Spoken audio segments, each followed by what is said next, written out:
Viva! Viva! Forward to social justice! Forward!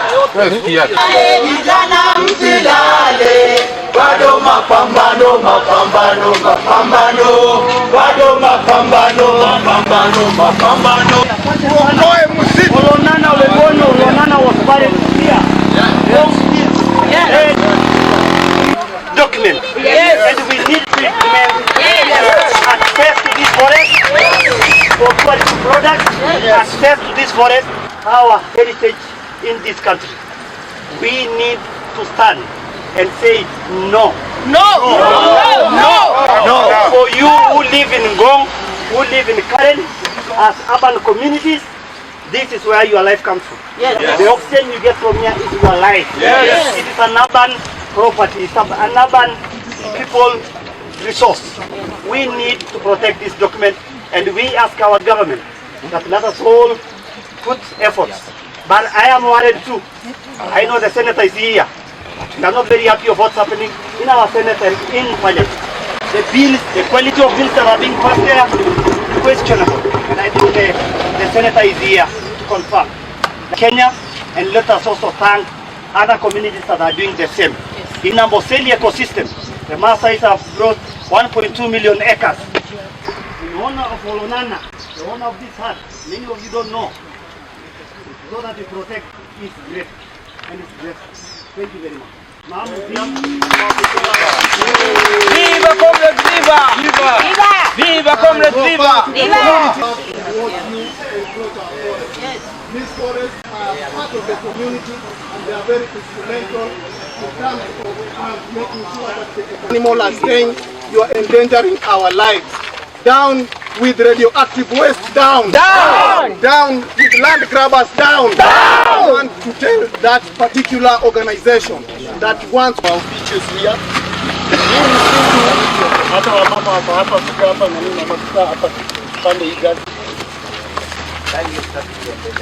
Just want to make a good introduction to you.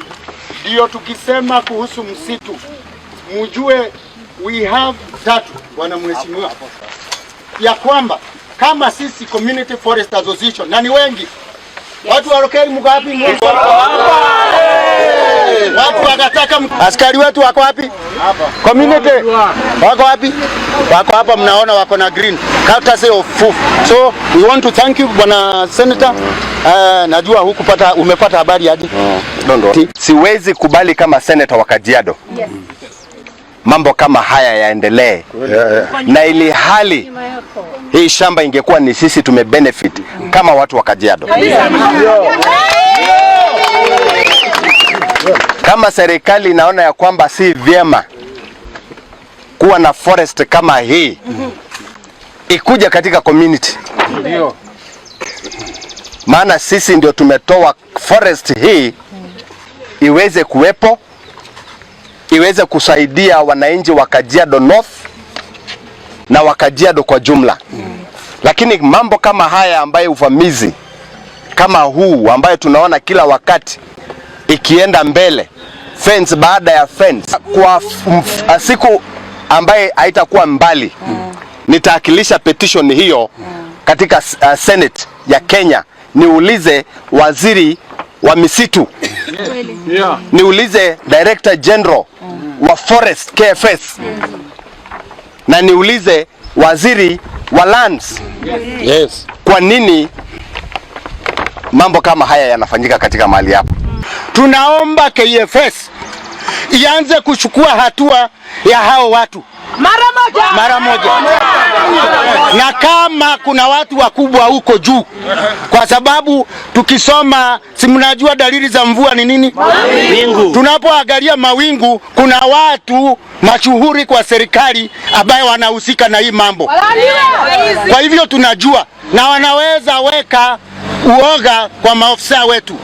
Tunasimama na KFS tukisema kwamba tutasaidia KFS kulingana na PFMP na FMA kulinda huu msitu na kukataa kunyakuliwa kwa msitu. The way forward is that we are petitioning Kenya Forest Service and the Minister of Environment that we do not want any more developments in Oloolua Forest. Tayari tumetosheka na IPR Nuclear Regulatory Authority pia wako huku, and we have 3 or 4 other organizations ambayo wame set up in Oloolua forest.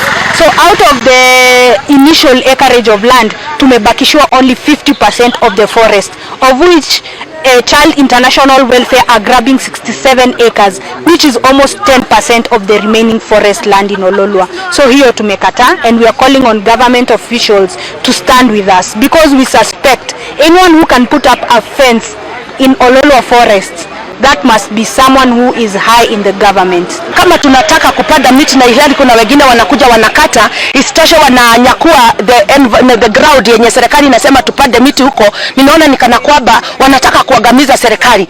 Naona they just want to crucify the government, they just want to crucify everything that the government is saying, ya kwamba wao ndio wanaleta the government down. Ningeomba serikali, especially the president of Kenya mwenye alitoa hiyo amri, akijua wenye wamenyakua hii land, kama wako kwa any government office, they insist not to be in that office because they are not fit to the instructions zenye yeye anapeana. Lost morals completely as a country, to the extent that we are now losing forest cover.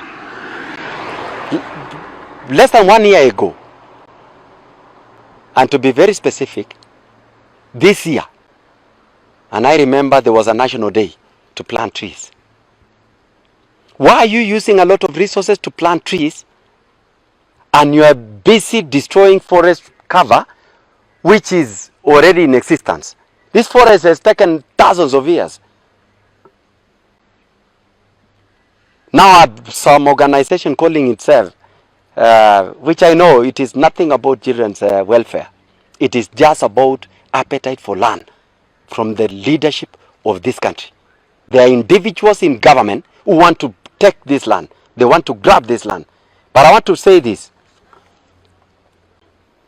We will not allow this. And I'm urging Parliament to work on this, because they oversight every other organization. From today onwards, I'll make a petition together with the many Kenyans who did a demonstration today. This place where I'm standing, there was a basic demonstration this day of the many lovers of environment, of the many organizations, both international and local organizations, who believe we should conserve our environment. Look at these. These are building materials. They are fencing 66 acres of land. Land full of indigenous trees. Trees which have grown for over 40 years, over 50 years, over 60 years. This forest cover was gazetted in 1940. It's now over 80 years. About 84 years ago, when it was gazetted as a forest.